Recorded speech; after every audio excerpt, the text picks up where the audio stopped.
everybody, and welcome to the Moonshine Jesus Show. We're so glad that you could join us today. I'm here with my good buddy, Mark. How you doing today, Mark? I am doing good. I'm in a slight panic as I am currently putting together my themed drink. How are you doing?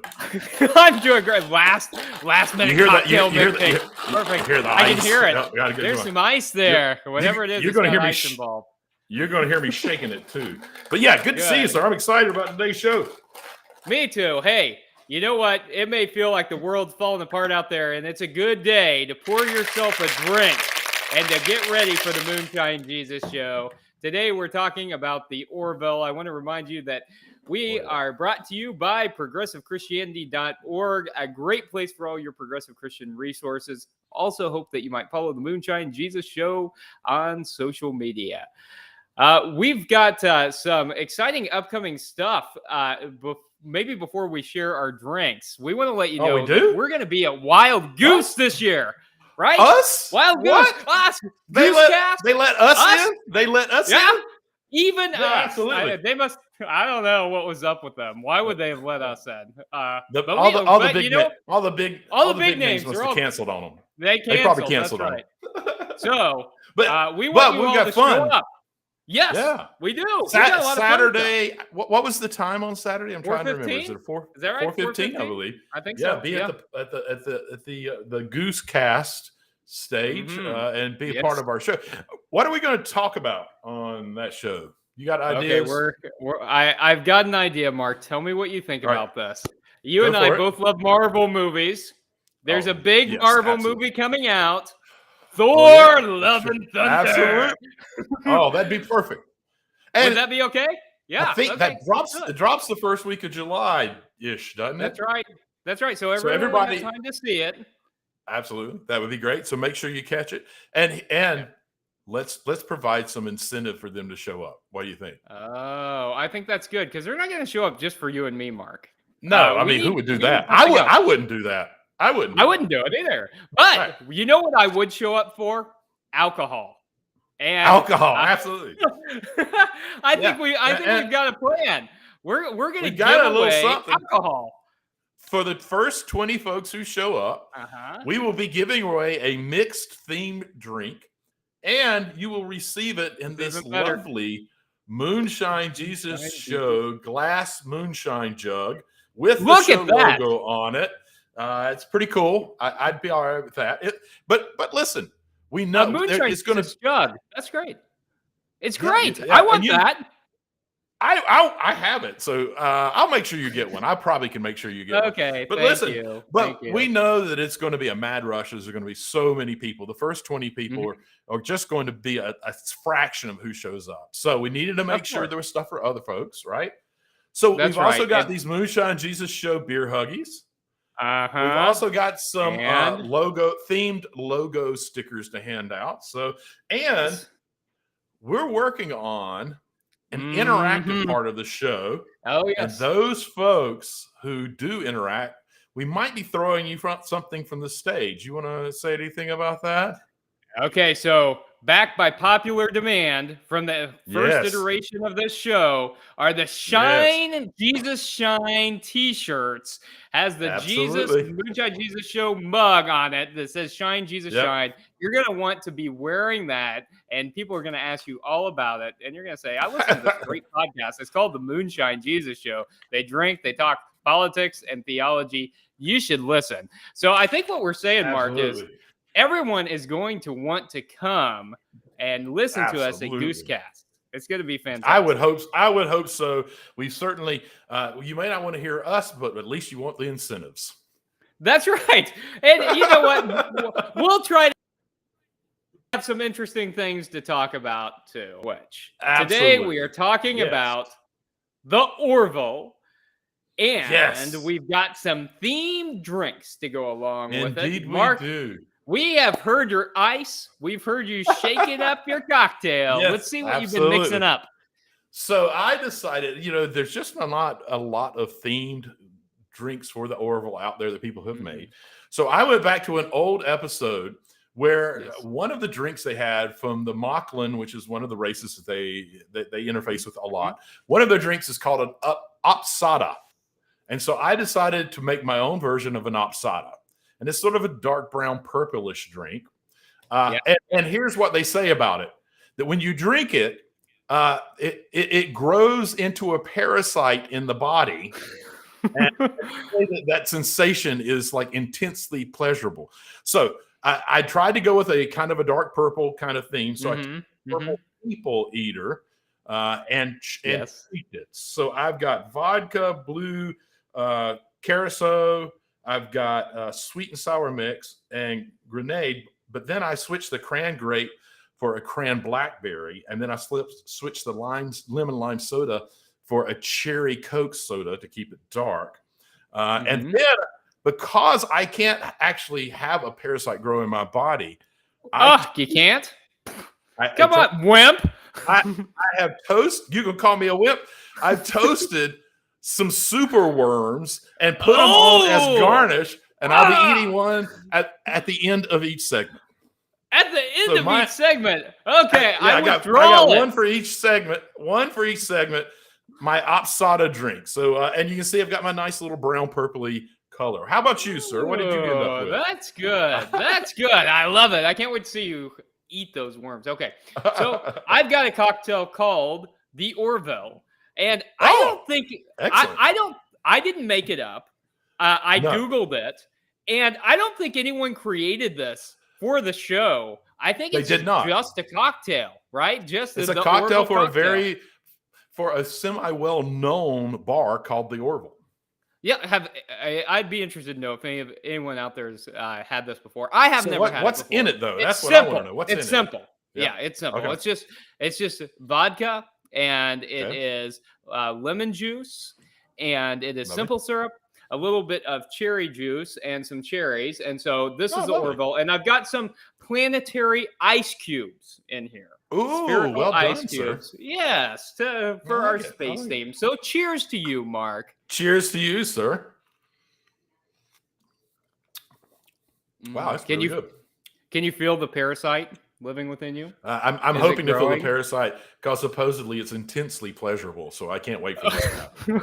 Okay, well, let's let that parasite grow in Mark while we go to the drop. We'll come back as we geek out. Sorry, I had to eat the worm. You had to. Yeah, of course you did. Of course you did. Moonshine Jesus. Moonshine Jesus.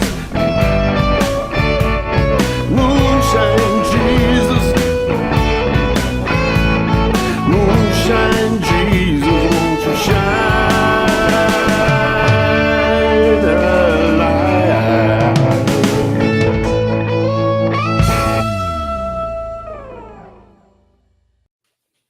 Hello and welcome back to the Moonshine Jesus Show. I'm here with my good buddy Caleb. We are about to take a look at the Orville, particularly season 3, and even more particularly the second episode, which is called Shadow Realms. For those of you who may not know much about the Orville, it is a primarily episodic, decidedly hopeful, and socially moral conscious sci-fi dramedy. That it started sort of as a reverent parody of Star Trek, the original series, a little bit of the Next Generation, but it's really become very much its own show, and it follows the adventures of the crew of the USS Orville as they explore the galaxy under the leadership of Captain Ed Mercer, played by Seth MacFarlane, who also is the writer, creator, and director, frequently the director of these shows, and Caleb, this was you were aware of it, but you hadn't had time to really get into the Orville much, from what I understand. Is this correct? That's right. Yeah, the Orville is relatively new to me. So I knew that Seth MacFarlane was a Trekkie because of all the references in Family Guy. And of course, I came of age watching Family Guy. And so, so I knew that. So whenever the Orville premiered, I watched it. But I took like a 3-4 year sabbatical from the Orville. Well, I think... Right, and a lot of us ended up taking one whether we wanted to or not, because at the end of the second season, lots of things happened. COVID happened. Seth MacFarlane was changing away from his contract with Fox, going to, I think, NBC. And there were questions about whether Orville was going to be canceled or not. And he ended up getting it moved over to Hulu, but we had COVID. And so we had this big gap. Right.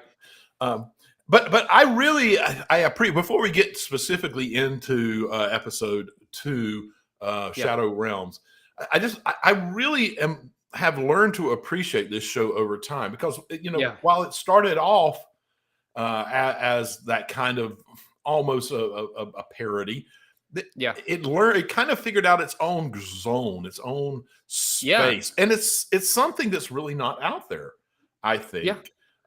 On a couple of levels. I mean, do you feel like there's something new or fresh about it, or does it just feel like the old Star Trek?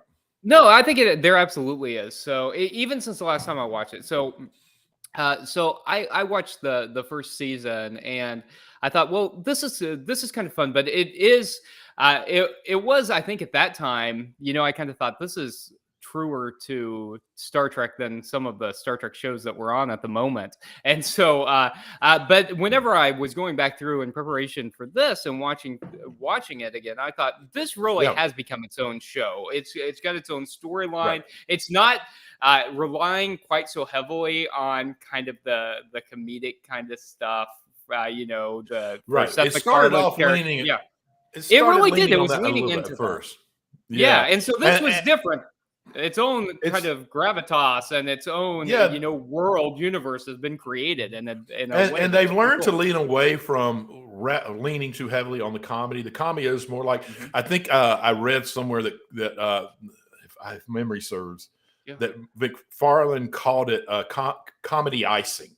That they're really interested in building characters and storylines. And then the comedy is just the icing around it. And the second episode's a really good example of that, Mark, because it's a pretty serious episode, right? But then there's the humorous part about trying to get the batteries out and saying, if it's hard to do, you're not doing it right. It's just right. It's not a comedic thing, but for those who haven't seen that episode, you're right. For those of you who haven't seen the episode, someone's trying to get batteries out of a particular handheld device, and one person that they're with is like, well, if you can't get them out, you're not doing it right. If they don't come out easy, you're not doing it right. And the person kind of is frustrated with that answer. And then the captain walks in and they say, I can't get these batteries out. And his response is, well, they're not coming out easy. You're not doing it right, which is a great little kind of, but I think that also points, right. I think that also points to one of the other parts I really like about this show that I am not seeing in almost any other Star Trek kind of shows that are out there. I mean, I think there's 12 different Star Treks out there at this point. Some of them finished, some are new. There are a lot. Right. But except for the exception of one, Below Decks, they almost always feature people who are the best of the best, performing at their best and making the best decisions. And that's one of the things that I really like about the Orville, is that these are not so much the best and the brightest. They're more like well-intentioned folks. Sometimes they get how to get clever. But because of it, they sort of feel more relatable. And if I don't know, I think it's really intentional, because when you look at, they show them drinking, they show them with hangovers, they show them complaining about little tiny things, picking on each other, almost nonstop. It just feels very real and organic. Like, this is what it would really be like if you were shut in this one ship with these folks for a very long time. I just feel like there's this realness about it that is more relatable. Like, I'm not going to be, Captain Picard. I'm not at that level. But hey, Captain maybe the Orville. Yeah, maybe I can serve on the Orville. I can keep up with him a little bit. Yeah, that's right. And so that's one of the things I really love about the show so far, is that they have done that. Do you relate to that as well? Or? Yeah, I think so. And I've seen commentaries on what it would be like to serve on the Enterprise. Yeah, and people would be saying, it would be hell to be on the Enterprise. Like, this looks terrible. There's you're gonna go hear Data doing a violin concert, and that's pretty much what your social outing entertainment is. is. The rest of it, the rest of it is just work. Yeah, so I think a little more real is cool. And so I think one of the other things that you and I had talked about offline, Mark, is that you had mentioned that in some ways this has influenced then the Star Trek franchise, right? And Absolutely. so I think maybe one way that you just gave an example of is Lower Decks. And so I think Lower Decks, the animated kind of humorous Star Trek spinoff now, is one of the more brilliant Star Trek pieces out there. And I think it's probably safe to say that the comedic timing of the Orville had some influence on Lower Decks. And you made some other thoughts, I think, about ways that really the Orville think, had influence on. Yeah, absolutely. I really believe that what we see in the Strange New Worlds that has come out, we've had series after series that have become very kind of long story arcs that run through the entire season. And if you can't just tune into the middle, it's not so episodic. And Orville brought that back, which was one of the strengths of the original series of Star Trek. And I don't think it's shouldn't be a surprise that after Orville was somewhat successful bringing back, that we see a full developed Star Trek that did the same thing. I agree with you. I think it influenced the comedy and the kind of relatableness of the characters in Lower Decks. But I also really think that it made the Star Trek universe folks realize, we can actually do episodic and it really matter. Matter of fact, it allows you to develop characters better, which makes moral stories more interesting and more impactful because you're kind of emoting and feeling with the folks that are the characters. And I think it's sort of brilliant.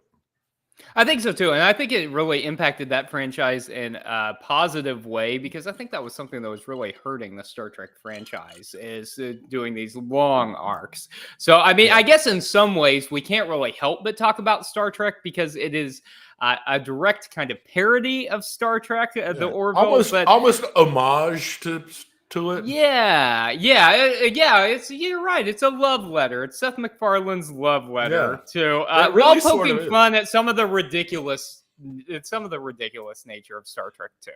That absolutely is good, and that only a true fan, someone truly in love with the franchise, can really do.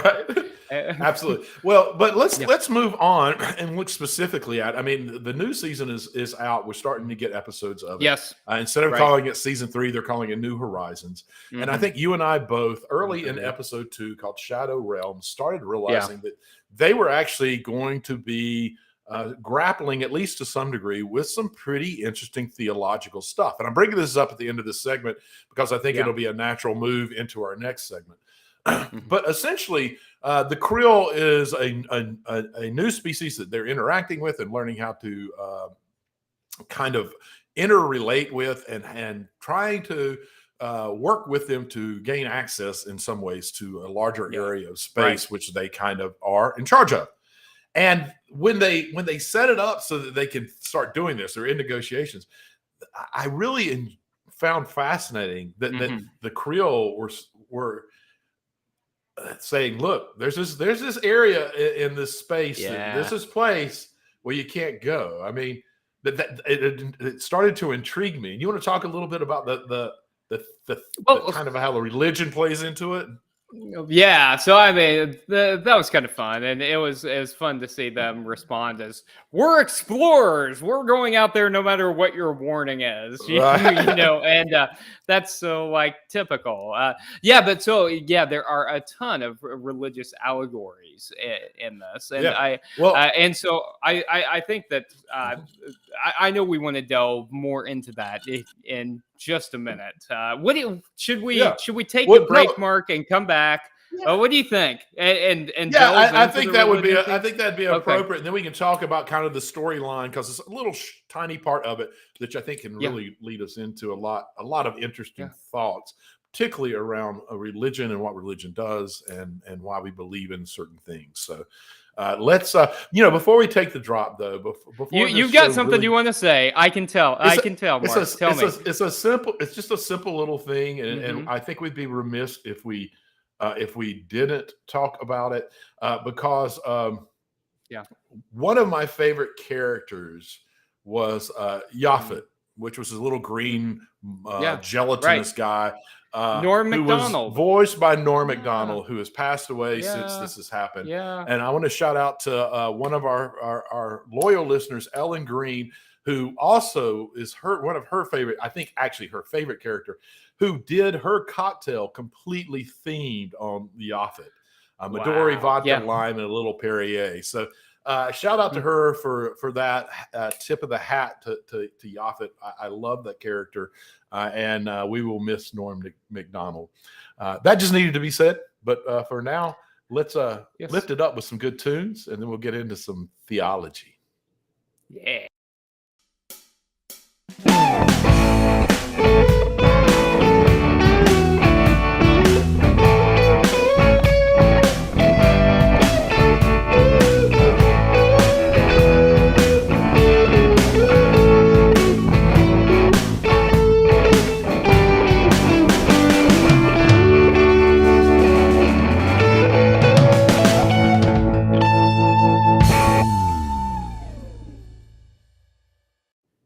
Welcome back to the Moonshine Jesus Show. Today we are talking about the Orville, and we are moving into our Theopolitico segment. And Mark just gave a moving tribute to Norm Macdonald. May he rest in peace. So I also forgot to eat my worm, so I'm going to do that. Yeah, we want to see this. Eat. That was going down right now. Okay. Okay, please continue, sir. Have you got that preloaded? You're ready for it? No. Yeah. Okay. Yeah, I got two more. You do. Two more. Okay, good. Yeah. Let's see if you get a parasite. Okay. So the second episode of the new season of the Orville leans heavily into the theme of religion. And the way that it talks about religion is about making sense of the things that we don't understand. And so I do think that is one of the primary purposes of religion, is that it helps us to kind of make sense of that which is indescribable or that which is beyond human understanding. Absolutely. I would like to hear your thoughts on this, Mark. I want to know, one, as we're acquiring more and more like scientific knowledge, do you think religion still has a place in helping us to make sense of the world? I think one of the things that I see in shows like this is a kind of this notion of like progressivism, like that we're making such scientific progress that the days of religion will one day be past, and one day we'll get it through our thick skulls that we can just rely completely on like the progress that we're making as humans. What do you think this is saying about religion, Mark? And do you think that there's going to be a time when religion isn't needed anymore? Well, I think this particular show is making a commentary on religion, and it is somewhat negative in that the Creole, their holy book is called the Enchada, and in it says that this area of space is horrible because there's demons that live there, and they possess the people who go there. And we learn as the show goes along that that's really not what's going on, that there's really this other alien race that's going to kind of take over people.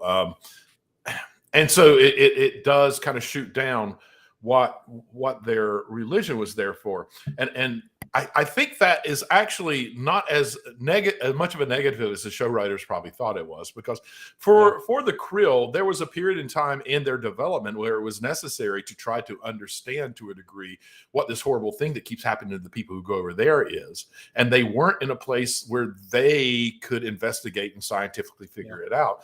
So it served a purpose. It was helpful as a warning and as some kind of understanding to help the race develop. And I think that's sort of the two-sidedness of where I'm going with this answer. I think religion that does not move, that does not respond to science, respond to new information, I do think that ultimately we will see that it is useless, and that at some point in the very far future, that kind of science is going to find, that kind of religion is going to find an end. We certainly aren't now. We live in the U.S. where we see folks believing in what they want to believe and then pinning it on religion and doing it over and over again. But I think shows like this point out how important religion can be if it develops and if it expands with new information. I mean, it does help us understand the unknown. It does help us, if it's done right, it helps us connect together. As a matter of fact, one of the things that happens is the demons turn out to be this alien race that infect Admiral Christie, who becomes one of these alien races. And ultimately what solves the problem, this feels like that it's anti-science, because it all started with, we can't go there because there's demons. And then ultimately we find out it's not. And Dr. Finn uses science to save the day. But the thing is, Finn doesn't just use science to save the day. Finn uses relationship also to save the day. This connectedness. That's right. He calls out to Admiral Christie and says, "Hey, I need to talk to you. This is about your life. Your life is at risk." And she uses the relationship, the connectedness that they have. And I know both of us understand God as being in the connections that we have with each other in the world around us. So I think unintentionally, the show kind of proved that a developing and understanding religion is not only going to continue, but it's reasonable and necessary. I mean, does that sound? I think that's a great answer, Mark. And I think that it also points out that the Krill are not wrong in what they're saying. That they're talking about is like demonic possession, right? And so it is in possession. A way, it is, right. It's a parasite that transforms someone into something else, and so they're not wrong. It's just saying it in the way that they understand it. I think that's one of the things that I've seen as one of my biggest jobs as a clergy person is to look at the Bible and try to make sense of some of these stories, some of which are about demonic possession, right? A large portion of the New Testament is about demonic possession, right? And so it's the ancient, and so to help people understand that it's the ancient way of talking about the problems that we all face as humanity in a way that they understood, right? They didn't understand the way that mental illness works. They didn't understand the way that even physical illness works. And so they talked about it in the way that they could. And so I think we're still kind of struggling with the same issues. And I think if we see the Bible as a record of people's experience of trying to make sense of the world and trying to make sense of God instead of seeing it as an answer book, if we're able to look at it in that way, then that makes a big difference. So, but here's another question I have to you, Mark. So, okay. So just know I've got questions for you too. No, I'm going to ask them all. Dang it, you don't get to. Okay, all right, go ahead. Every time I'm getting before you breathe, I didn't ask a question. I didn't think we were in Make Me Look Stupid yet. Go ahead, ask some questions. Okay. So I agree. So I obviously, we both have some vested interest in this. I mean, this is what we do for, a job, right? I mean, we both work in religion, even though we're critical of the religious establishment and the way that it works. But we've also seen religion used in a very harmful way recently. I think particularly over the last week. I know you all have no idea what I'm speaking of. So here's my question, Mark. Okay, so if religion is used to make sense of the world and it can be valuable in that way, does religion do more harm than good when we see religion being manipulated in such a way as to, like, say, take away a person's right to choose? If we're talking about like medical health care, I'm going to go back to my answer earlier and say that religion that is stagnant and gets stuck in its old beliefs and in the face of new understandings definitely does. And then the second part of my answer, though, is religion is a great tool for manipulating people. And unfortunately, powerful people recognize that and do it a lot. And ultimately reshape and remold religion to not be what it was originally intended to be about, but also ultimately to be about pushing their own agendas, which I think, particularly in the case of reproductive rights in the U.S. right now, is what we see happening. Because you and I both, I know, talked about on Sunday about how what's going on is actually the opposite of anything that we learn from the teachings of Jesus in terms of loving our neighbors and making sure everyone is cared for and their health is cared for, and those kinds of things. So I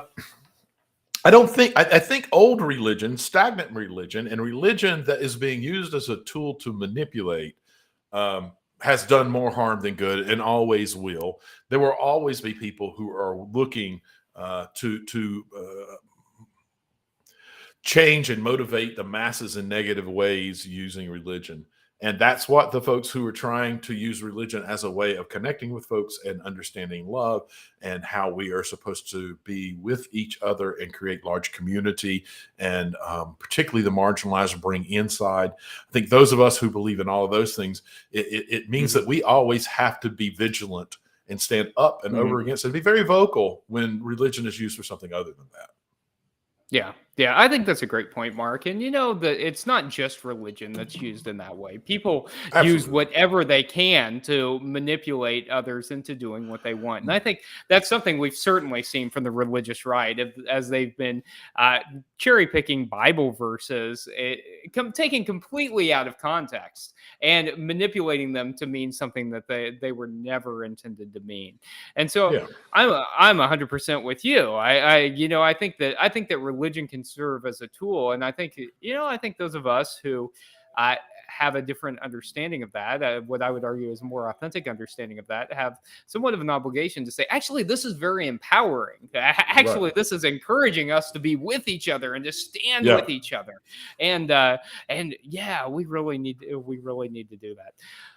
So that was one of the religious elements in season 2 of the Orville, and but there was who knew that Seth MacFarlane could create such a theologically powerful show? Tell me, Mark, what did you have insights onto? Was there something else you latched onto that was theological, but you wanted to explore? Well, I really, for me, the main one was this idea. And I do have a question for you, though. I knew you did. See, that was me. I knew you said that. I'm trying to I appreciate you setting that up for me. So it's kind of a two-part question. So why is it? 2 parts. What? Is this to make up for all those questions I asked you? Okay. It is. You're going to get it, man. No, but I think they're related, and I think that they're questions that are brought up naturally from episode 2. So why is it that in this age of information and science, why is it that folks still hold on to kind of old beliefs and old legends that data and information has disproven at this point? And as a sort of side question, why is it? I think part of this is why is it that we trust faith sometimes more than we trust facts and information and data? I think people want answers. I think people want to know exactly how they ought to believe about everything. And I think people want to know all the right answers. And then to once they've come to those, to just accept those for all time. Yeah. And so I think I don't find that comforting, but I think a lot of people find it comforting to feel like they know things. And so I think are you saying it's easier?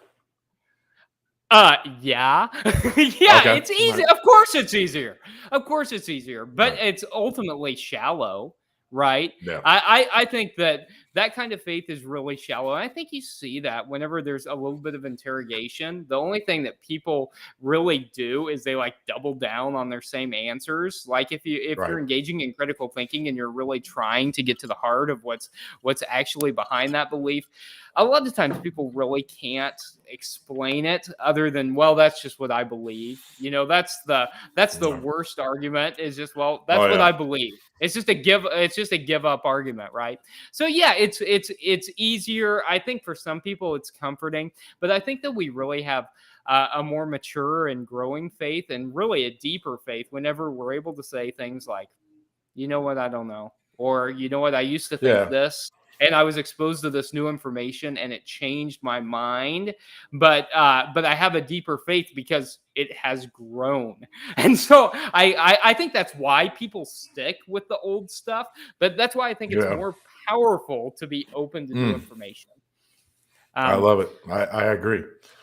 Completely agree. I also, before we close this out, I'm going to eat my next worm because I promised one per segment. So down the hatch, nutty, roasty, tasty deliciousness. Is it giving you pure joy, Mark? I don't think that it started, kind of taking the body over yet, but I'm sure a little bit later it will. It will. Maybe after the show. Who knows? Okay. Here's the thing. We both had some questions for each other during this segment, but we have not yet even begun to try to make each other look stupid. We're going to do that in just a minute after the drop.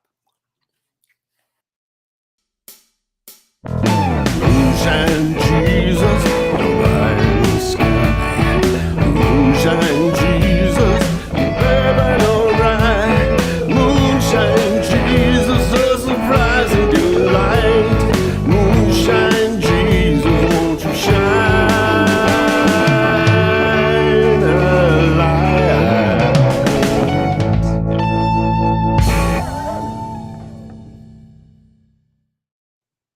Thank you for sticking with us all the way to our final segment of the Moonshine Jesus Show. We are very gracious, grateful for all of you who have hung in with this live broadcast, as well as those who are listening back on the podcast. We really appreciate you hanging with us this long. We've been having a lot of fun. We get to have a little more fun now in one of our favorite segments called Make Me Look Stupid. Now listen, Caleb. Listen. I'm going to show what a gracious co-host I can be. You're benevolent, aren't you, Mark? A gracious and benevolent co-host I can be. And I am going to, unlike we normally do in this segment, defer to you for the first question. Oh, well, how kind of you, Mark. I feel like there's something coming up. There's no agenda. There's no agenda. Okay. I just felt like that I wanted you to have that opportunity. Okay, thank you very much. Okay. Absolutely. Here's my question. So, in episode I've had too much of my too many of those worms. Too many of them. Asada and worms may be getting to me. I don't know. All right, you go ahead with your question, sir. So in episode 2, you mentioned this earlier that it is through relationship that the Doctor appeals to this admiral who has become a new being, a new alien. But it's not just relationship. She also threatens chemical and germ warfare to in response to them taking over the entire, changing everyone into a completely new race and basically killing them all off. Yeah.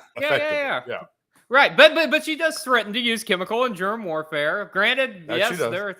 So here's what I want to know, Mark. I want to know, is she justified in using threatening chemical warfare?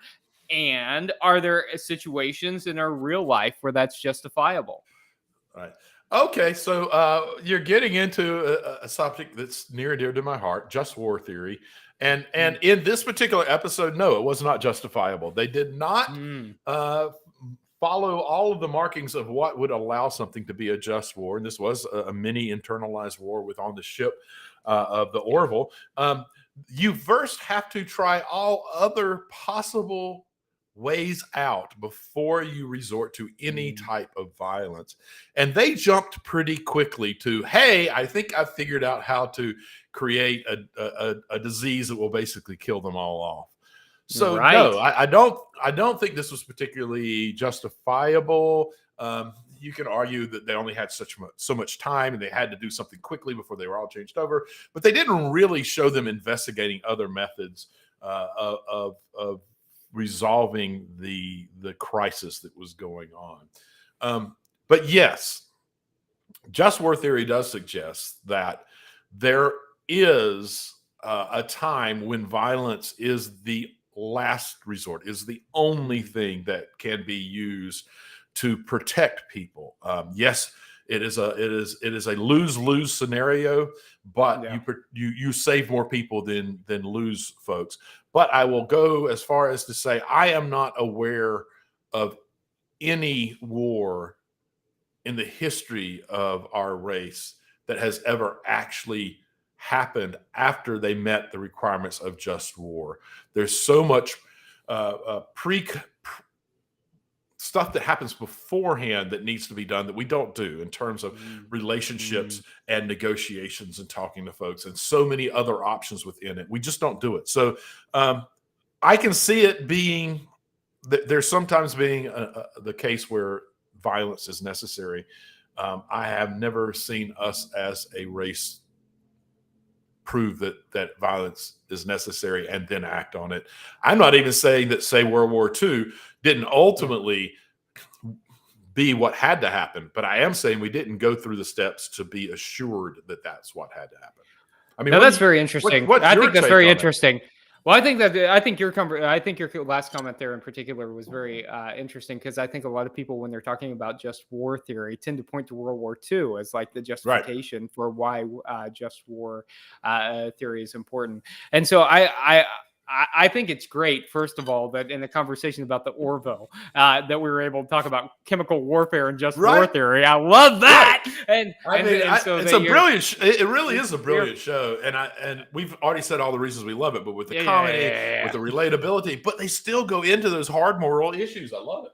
Yeah. And so getting some Naborian ethics here is very cool. So I think you're right. I always say this: on my best day, I hope I'm a pacifist, but I know at the end of the day, I'm probably not, because I think that there are situations where that's all you can do, and so I'm too much of a pragmatist to be able to buy into that completely, I think.